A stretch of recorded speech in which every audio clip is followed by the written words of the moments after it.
أعوذ بالله من الشيطان الرجيم. بسم الله الرحمن الرحيم. ولقد مننا عليك مرة أخرى إذ أوحينا إلى أمك ما يوحى أن اقذفيه في التابوت فاقذفيه في اليم فليلقه اليم بالساحل يأخذه عدو لي وعدو له وألقيت عليك محبة مني ولتصنع على عيني إذ تمشي أختك فتقول هل أدلكم على من يكفله فرجعناك إلى أمك كي تقر عينها ولا تحزن وقتلت نفسا فنجيناك من الغم وفتناك فتونا فلبثت سنين في أهل مدين ثم جئت على قدر يا موسى واصطنعتك لنفسي اذهب أنت وأخوك بآياتي ولا تنيا في ذكري اذهبا إلى فرعون إنه طغى فقولا له قولا لينا لعله يتذكر أو يخشى قالا ربنا إننا نخاف أن يفرط علينا أو أن يطغى قال لا تخافا إنني معكما أسمع وأرى فأتياه فقولا إنا رسولا ربك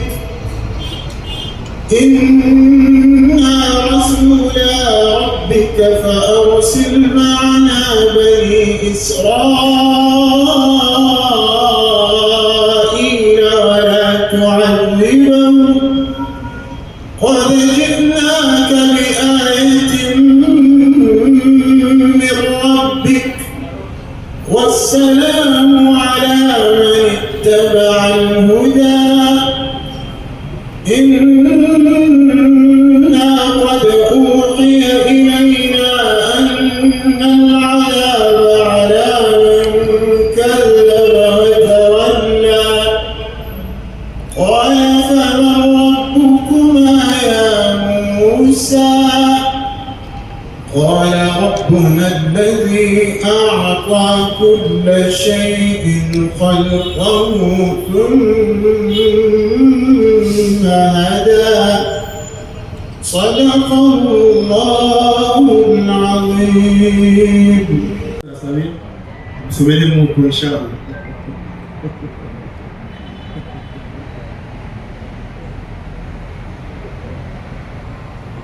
أعوذ بالله من الشيطان الرجيم.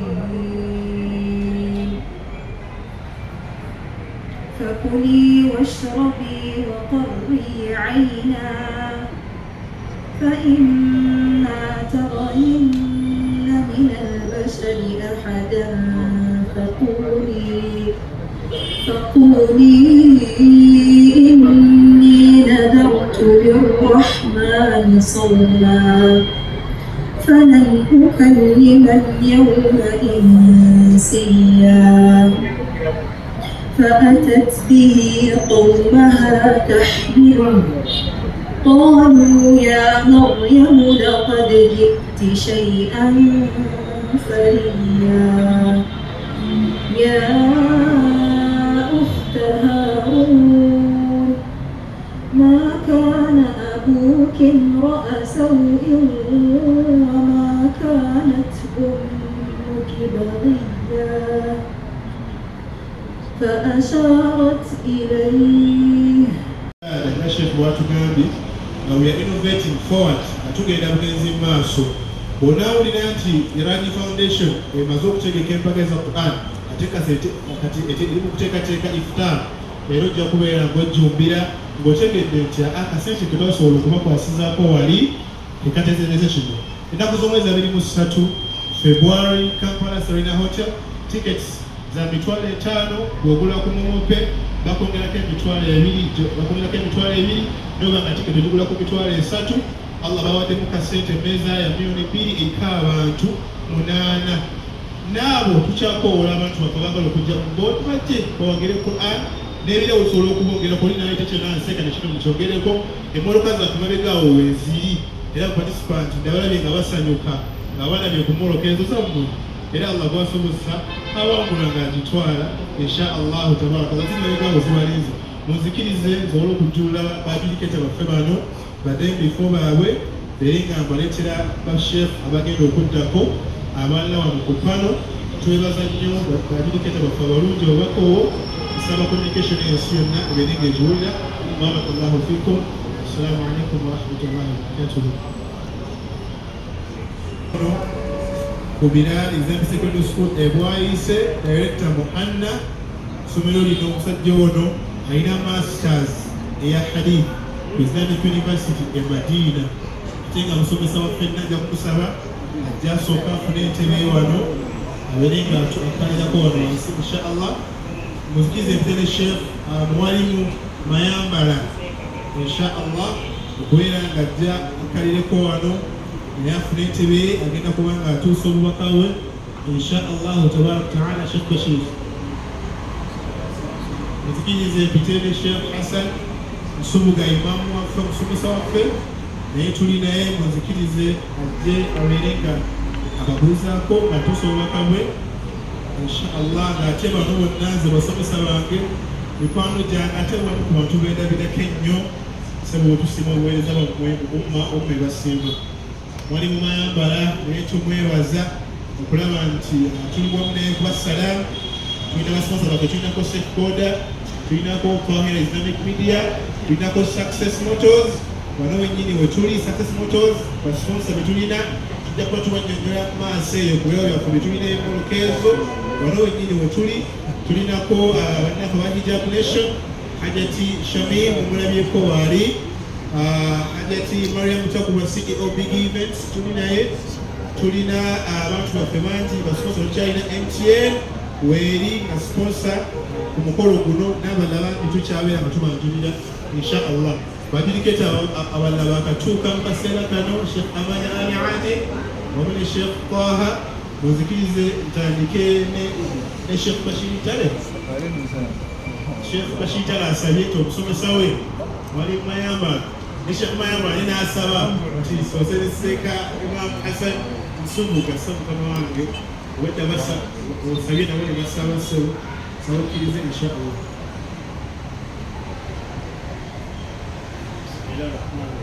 Assalamu alaikum warahmatullahi wabarakatuh. Wa alaikum assalam. Twebaza Allah tabaraka wa taala atutuusizza ku kkula lino eno nga omwalimu w'eggwanga Shamga Kateregga wakirambisa obulungi nti luno lwali lugero lwe twalabiranga mu Ssezewala okukeera ku makya nga empaka z'ekitabo kya Katonda zitegekeddwa mu maanyi agafaanaganako bwe gati. Tumusaba Allah jalla jalaaluhu waggulu wa byonna atuwe ikhlaas mu nteekateeka zino eno buli kiseera, atuwe okukola omulimu guno eno nga tunonyamu kumusiibisa, kubanga muli mu mirimu egiyigisa omuntu ejjana, muli mu mirimu Allah subhanahu wa ta'ala gy'asinzirako okusiima oyo abeera agiwomyemu omutwe. Twebaza baganda baffe aba Iraj Foundation in partnership with Big Events. Abaana abo tubeebaza mu ngeri enjawulo. Ate Netwebaza Allah jalla jalaaluhu okubanga omukolo guno guteekeddwa bannyinigwo. Kyandibadde kyannaku okubeera nga baguwomyemu omutwe okugutegeka, bagulinako akakwate naye ng'akakwate si kamaanyi ng'eri abo abakutegese omulundi guno eno. Twebaza abawalimu abatendesa omulimu guno eno okuva gye gwatandikira, ogenda nga basunsula abaana mu levels ez'enjawulo nga tebataddeemu nti ono omumanyi oba oli, wabula nga bakulembeza mu kigambo kimu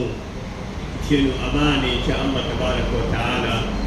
gyagenda okutubuzaako kugyamukulire. Twebaza ebitongole ebyenjawulo ne companies ezeewaddeyo okulaba nti ziteeka amaanyi mu kitabo kya Allah tabaraka wa taala. Ate era tubawa ekigambo ekissanyu kyekyamazima temugenda kuviiramu awo. Allah jalla jalaaluhu Qur'an eno yagiteekateeka mu ngeri eri unique, buli muntu yenna agisemberera Allah subhanahu wa taala kyamusasulamu kwe kusitula oyo agisemberedde n'abeera nga yakira abalala bonna. Kyova olaba ffenna twazze mu bifo bino eno,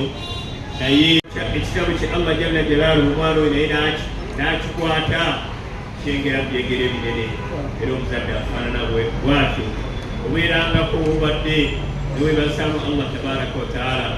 obwebazi obw'enjawulo obwesitula Allah subhanahu wa taala byakusitudde. Twebaza gavumenti y'eggwanga lyattu Uganda etuwadde amaanyi okulaba nga enteekateeka zino zigenda mu maaso.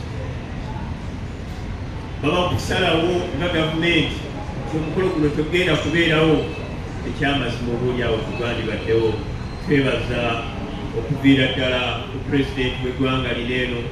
paka buli yenna alina amaanyi gataddemu okuva mu gavumenti okulaba nga tusitula eddiini y'Obuyisiraamu nga tuyita mu kitabo kyayo. Twebaza tuli basiimu, tusaba Katonda abongere ebirungi ebiri mu Qur'ani kubanga ffenna byetaaga. Nebaza abantu abavuddeyo kinoomu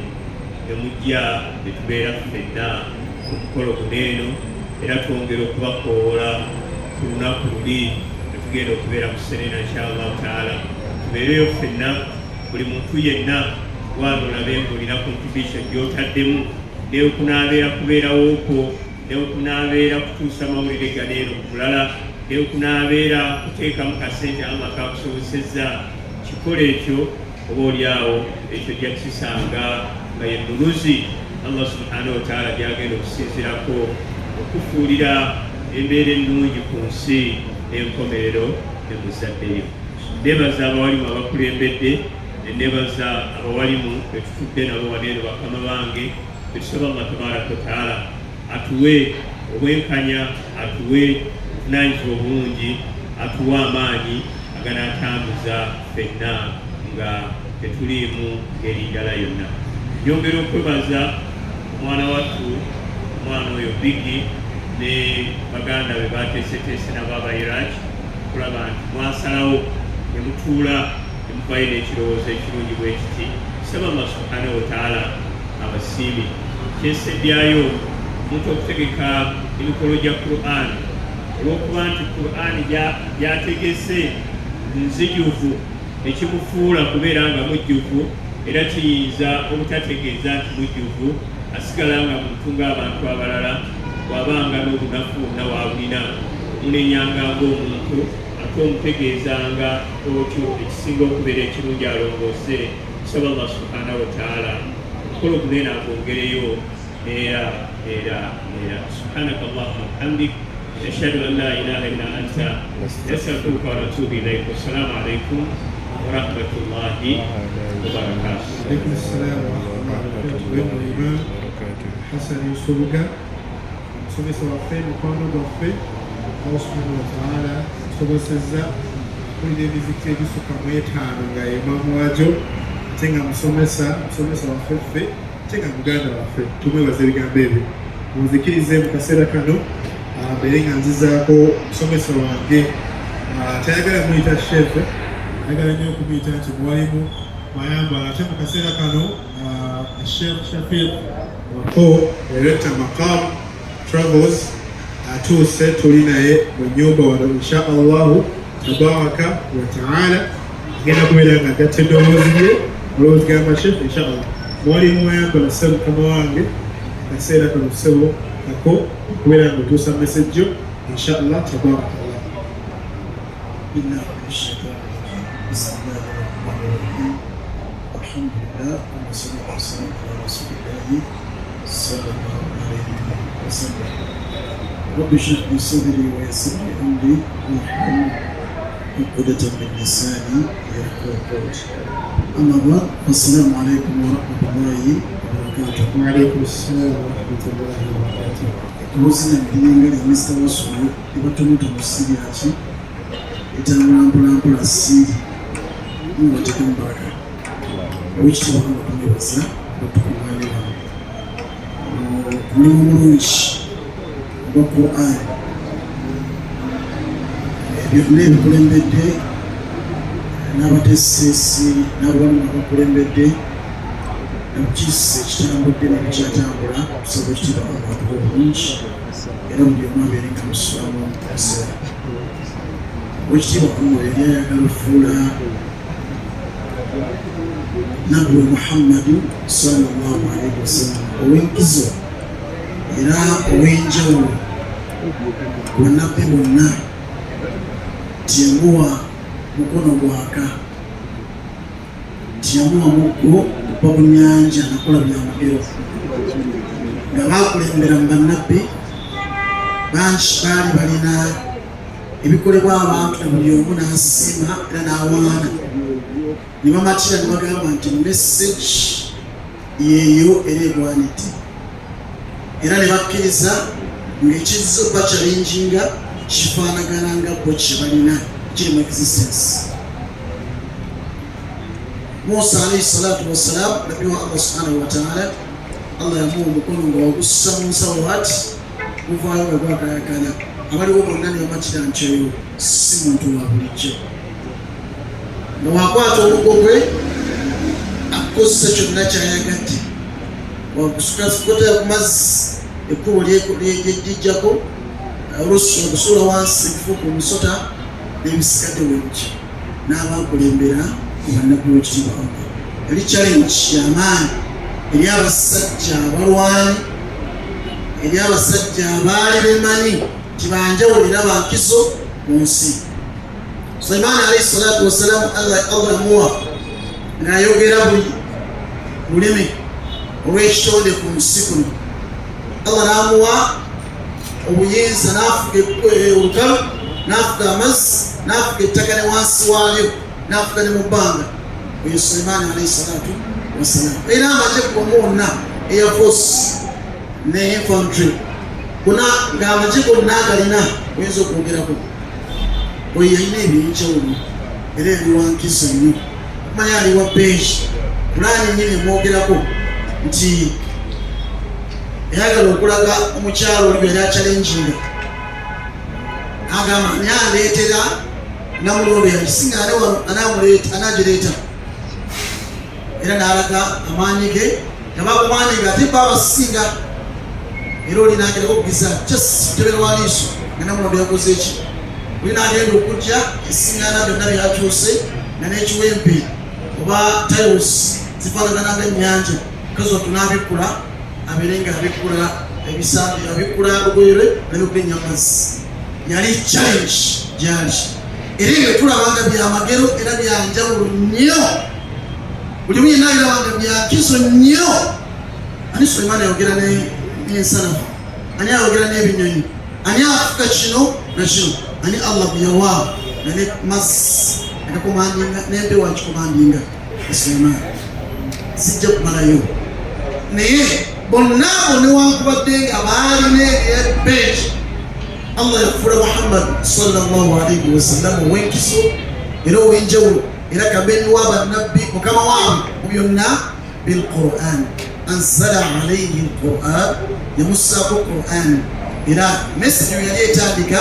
egamba nti iqra باسم ربك الذي خلق الإنسان من علق اقرأ وربك الأكرم. Ebigenda okufuna nabbi ow'enkizo ali special ow'enjawulo, nabbi amalayo, nabbi mukama wa nabbi bonna,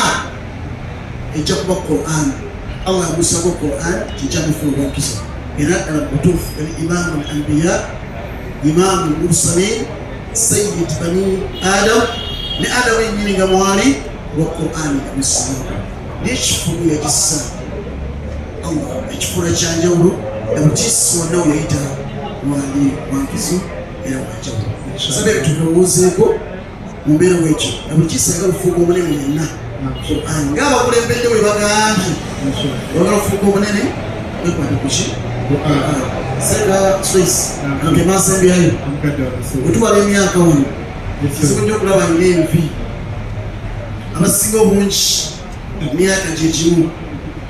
maama bigi yayo wali yasomusemu ku myaka naye abasigadde mma wali mubaseeka n'abo walimu ne bayimaamu bonna emyaka gyekyo abassa okusoma kontana nabo kyekimu n'abaliwo bonna abali bootinga bonna emyaka gyekitya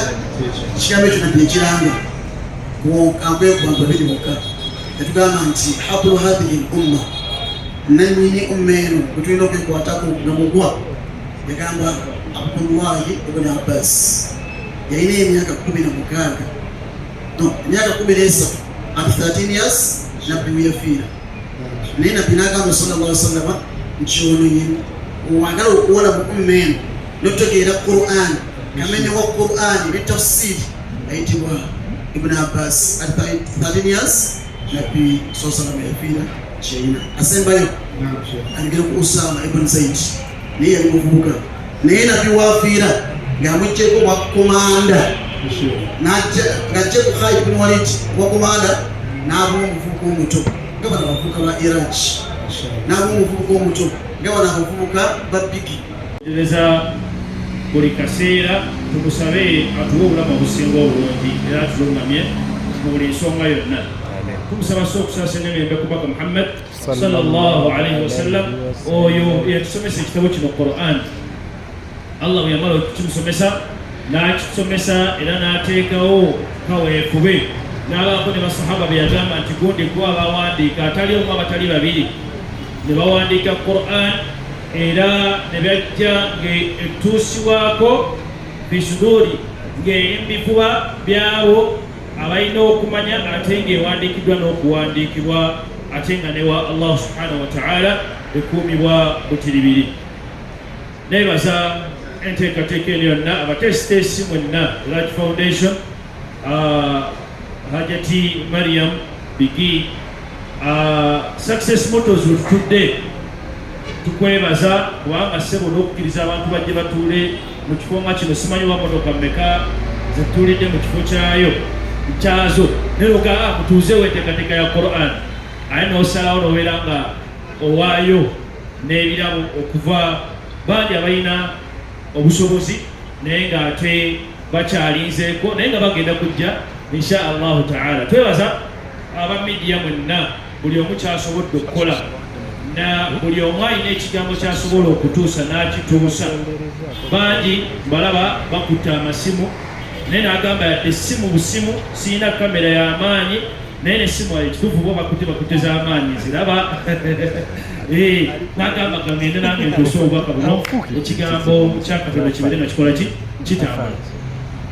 Okusaba kwange kuli mu bigambo bitono nnyo. Nsooka okusaba buli munnabyabufuzi na buli ali mu kifo ky'obukulembeze ng'okimanyi nti wali olayira mu 2025 oba mu by-election simanyi kubanga zijja zibeerawo nga wakwata ekitabo kya Qur'ani ng'olayira nga tuvudde ku masala abaffe ekyo tujja kugendayo naye obanga wakwata ekitabo kya Qur'ani ng'olayira zino empaka zizo buvunaanyizibwa bwo okubeera nti oziteekamu ky'osobola. Tutandikira ddala mu kibuga wano omuloodi ne tugendera ddala ku ani Oman MP by the way ne tugendera ddala yonna paka chairman wa Muslim Caucus mu parliament ne imaamu saagala kwogera amanya g'abantu ne beemanyi n'aba MPs abasiraamu ba LC5 ba kansala buli omu gyali nga bakwasa Kulaani ng'olayira buvunaanyizibwa waffe okubeera nti tuvujjirira empaka zino eza Kulaani. Abatuuse dda weebali alhamdulillah tubeebaza. Kijja kuba nti sigamba nti naye gwenge yakwata ekitabo kino ate ng'okakasa nti kyokkiririzaamu bambi 23 tezikusaana nga tonnaba kutuusa makula. Manya nga tugende wa kabaka gayitibwa makula naye kati kino ekitabo kyani kya Allah leeta amakula agasinga gali kubanga ekitabo kino bwe tunaaba tetunnaba kuba nyini kyo ye kabaka w'abakabaka Malik al-Mulk Sheikh Mayabala wembaga ekitwalayo amakula ate eno tuleete simanyi batuyinza kusosowaza kigambo ki naye tuleetere ddala ebingi biidhnillahi ta'ala. Amasomero tusaba biidhnillahi ta'ala eno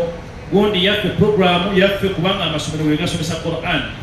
netwebaza ne bamaama ne bataata buli omu yawoma omutwe okubeera nti omwana amusomesa Quran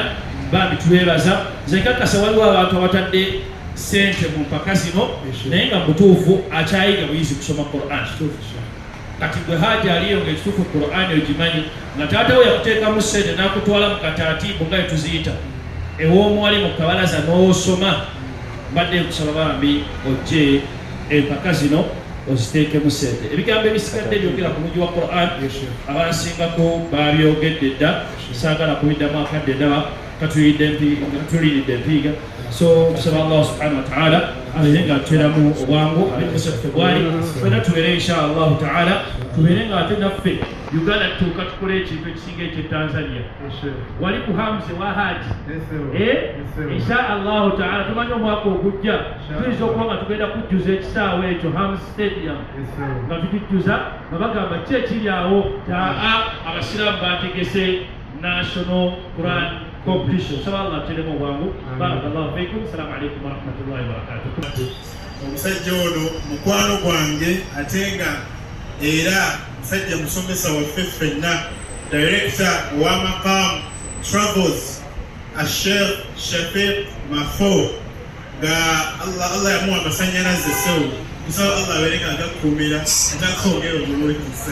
Sheikh Shafiq Mafo tusaba sewo omukisa guno akaseera kano kako inshallah tabarakallah. Alhamdulillah rabbil alamin wa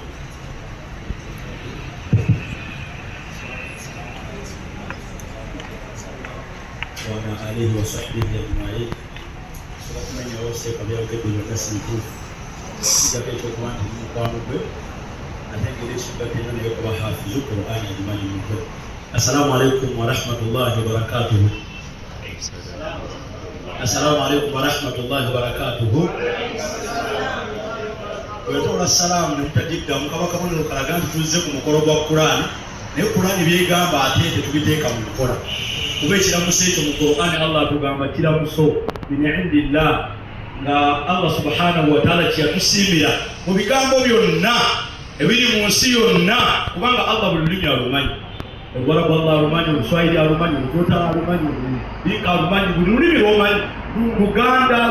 kiruyaye tolina kyosobola kwogera nga Allah takimanyi. Ne bw'oba oyagala kwekweka mu luyaye bw'oyogera oluyaye Allah takutegeere. Allah ye nannyini nnimi zonna. Kyobalaba byonna yabiyigiriza Adamu alayhi salatu wassalam. Kati ne Allah bwe yali atusiimira ekiramuso kye yatusiimira salaamu era nga min indillahi eri Allah subhanahu wa ta'ala bwe yali ajogerako yagamba mubarak ya mukisa tayyiba ntukuvu ayagala omukisa salaamu ayagala emirembe salaamu. So bwe batolanga salaamu manyi oba ogondedde Allah bigambo biri mu Qur'ani ya kitiibwa. Assalamu alaikum wa rahmatullahi wa barakatuh. Allah tumwebaza okutuwa omukisa ne tukeera ku makya nga programu yo yakujja ku mukolo gwa Qur'ani. Programu yo nga mu programu z'olina okedde kujja wano ku programu ya Qur'ani. Bino ebintu byanga byakusaaga tulaba ku bantu abategeka ebintu oba oli ebitatiibe Allah subhanahu wa ta'ala byatayagala naye n'olaba nga oli ataddeko sold out ng'ebula bukisi 3 n'agamba emmeeza ennene ey'amaanyi VIP sold out ngeuza wiki 3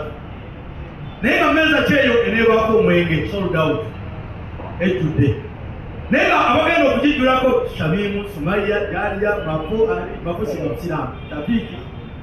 nga bagenda okugituulako naye Allah bwakuwa omukisa n'ojja wano ng'ekikuleese Qur'an n'otula wano nga Qur'an baganda bange mwenna nsaba Allah abawa obulungi obuli mu Qur'an n'emikisa giri mu Qur'an mudde mwamina nsaba Allah abawa obulungi obuli mu Qur'an n'omukisa oguli mu Qur'an buli azze wano ng'ekikuleese Qur'an Allah yongere okusitula sajja wa success ono simumanyi naye muwulira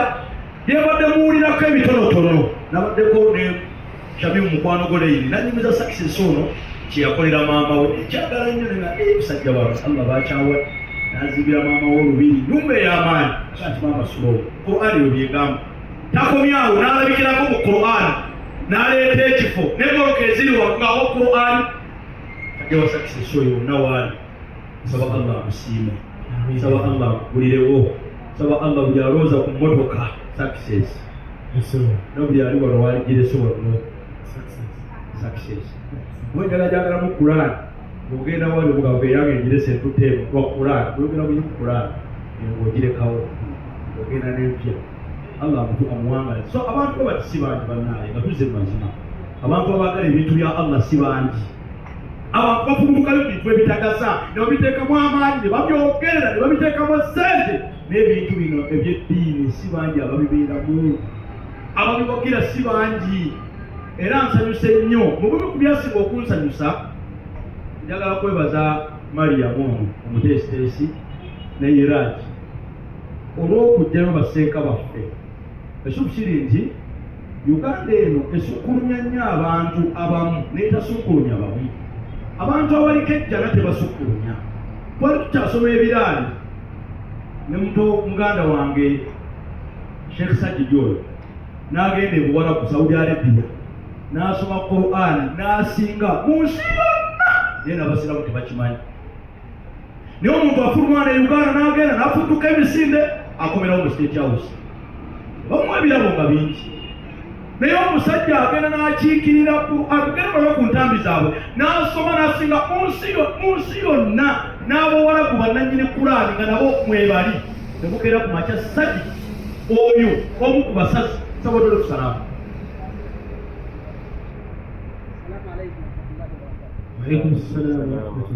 naye era abamukima era baali ffe abaali basoma naye baseeka mu Kenya kweyaku era baffe tubimanyi nti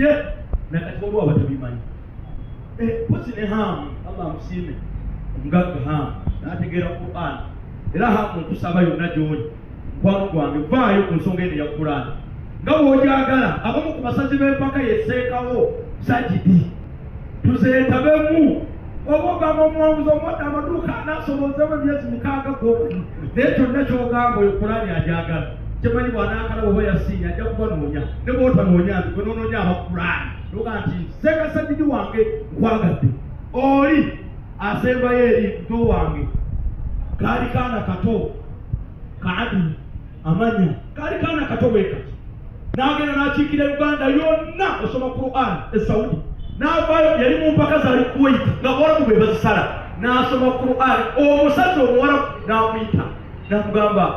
kaannaka arabu ogisoma nga ffe bawalabu n'ajjako essaawa n'amugamba kwate omuwalabu wakkiririza ng'omanyi omuwalabu okukkiriza kati be basazi be tulina Hishaamu n'alabikirako mu mpaka za Qur'an Dubai ensi yonna empaka ezo zeetabamu obwetabi nti kati gwe balonze omutwalo gwa dola gubaawo okulaga nti kabadde kasengejja k'amaanyi n'azeetabamu be basazi abalimu abo ku Qur'an ezisinga okutambula wano mu Uganda buli wawulira ow'ekizindaalo atunda Qur'an buli ewali omuzikiti ya Hamza Katereka oli era kano akaana kenjagala ennyo kembeera nako nakaagala lwoyo musomesa wange ng'asomera bulungi Qur'an bwe nalaba asomamu nga ye ne musembeza ng'alina ejjuzu emu kati bwe twogerera n'agikwata lwoyo Qur'an abaaye njagala mbakubiriza buli muntu ayagala Qur'an Allah ajja kukolera ebyenjawulo Qur'an byamagero ojjagala obwagazi baraka ojjagala obwagazi mpeera ojjagala obwagazi olaba ne bw'oba ogibikkula tomanyi naye ng'oteteekanya ogisoka okufuna empeera ne bw'oba owejjesa buwejjesa Allah akuwa empeera z'okuwejjesa n'ez'okwagala oyige ezo Allah n'azikuwa ku lunaku lw'enkomerero omulimu gwokka ogugenda okukolebwa teri kusaala teri kusiiba teri kusaddaaka teri genda Makka Qur'an egenda kusomwa anti Allah ajja kulagira somanga bw'oyambuka kama kuntatulatu fi dunya nga bw'obadde ogisoma ku nsi Qur'an nga gwe mulimu Allah gwakuwaddeyo gwokka Qur'an n'okujagala obwagazi bale Qur'ani nkulu nnyo nga bw'okiwulira okumanya nga Qur'ani nkulu na buli weeyise weewasinga era Mariyamu njagala kutegeeza gweddamu maanyi nabigamba nga oli mwakkanega weekwate kasita walabikidde mu bintu bya Qur'an nsaba Allah eri takuzzangayo olabikire nga mu bintu bya Qur'ani mpaka za kutuba mpaka za Qur'ani bintu tuwe bityo Allah ajja kuwagira ensi ne bw'etekuwagire Allah ajja kuwagira abantu abajagala gye bali Allah alina abaddu bamutegeera basakisesa ajja kuwa emmotoka n'abalala bantu bajja kuva kasita olwoziteekamu amaanyi n'enniya ennungi ikhlas n'obeera n'enniya ennungi abawagira gye bali Allah ajja kubaleeta era njagala kugumya nti Qur'an eno gy'olaba buli wezeeyita weewasinga buli weerabikiddeko nti Qur'an weewasinga nkulagewa ebibuga mwe yakkira Makka Madiina byebisinga bwene omuntu gomanya yali akomyewo Amerika ng'akola kikulu ya Amerika abanyumize bame we nali eddiini e Massachusetts neetuuka e Boston we nali era akomawo n'abanga kyokka ate ava Amerika bw'agenda e Makka mu kibuga ekisinga bwajja ogenda okulaba akoze kikulu abanyumiza Makka bibuga birimu baraka n'abasomeddeyo bagavuga nti Tale Bashiri yamaliddeyo masters omulabo naye weesikamu bibuga byaffe kati buli n'oyagala ebibuga ebyo nga mmaliriza buli n'oyagala Qur'an na buli wezeeyita era nammwe abeetabye mu mukolo guno nsaba Allah abasseeko obw'okuba Qur'an nekkira mu Muhammad yasinga ebitonde byonna Jibril we yassa Qur'an yasinga bamalayika bonna olulimi lwe yakkiramu lwerusinga ennimi zonna bw'omuntu ajja naye mwola wano mu Luwarabu temwebaka niyo omwana ajja n'asoma Qur'an senga tamala njekyaliya nugasenga tamala nga Qur'an naye nga byasoma tobitegeera essuula byasoma togimanyi naye ng'onyumirwa lwaki eri mu lulimi Allah lwe yasiima okusinga ate yeetakoowa abasajja bajja abayimbi n'ayimba leero bw'amala okubayimbira byayimbi wayita emyezi ebiri biba tebikyanyuma biba biweddeko Al-Fatiha mufti Al-Fatiha gyewakula owuliriza nakati gye basoma twabadde Makka wiiki eyo ewedde Sudaisi najja yabadde alina darusu yakisomesereza ddala okuharam wennyini awo naye bwe yasse abantu bonna ababadde mu tawaafu bawalirizibwa okugyayo amasimu bakube ku Sudaisi ng'ali awo naye kyekimuwanisi Allah yayisiriza ku Qur'an Sudaisi bwe yali akyali muto taata we yali yafa maama we amugamba weekwate nnyo ekitabo Qur'an Allah ajja kuyisitako akusitule abaali maama we namugamba omugamba mbu yali muka uba amutwala ku ssomero maama we namugamba mwana wange gosoma nnyo Qur'an kuno bukya buziba gosoma Qur'an olisaazaako ne kaabeeyi n'obeera imaamu waayo abaali okumpi ne baseka olira nno n'aloota kati bolooza kaaba ya buli omu bwe yanyweza Qur'an kati ye imaamu wa haramaini asharifaini imaamu w'emizikiti egyo ebiri egisinga mu nsi yonna Qur'an buli agyekwatako emyaka 4 Qur'an buli agyekwatako Allah akusitula ojja kwetegereza nga abantu abali mumu abatudde abo muli b'amaanyi muli bagagga muli babitiibwa naye omuntu era akutte Qur'an bawanjawulomu ojja kwekanga bano abagenda ozisala baana bato naye bagenza okulaba Qur'an twagatuga tunoonyeyo ab'envi ne bajja okusobola be basiraamu ababuluddemu naye olwokuba banyweza Qur'an era banjawulo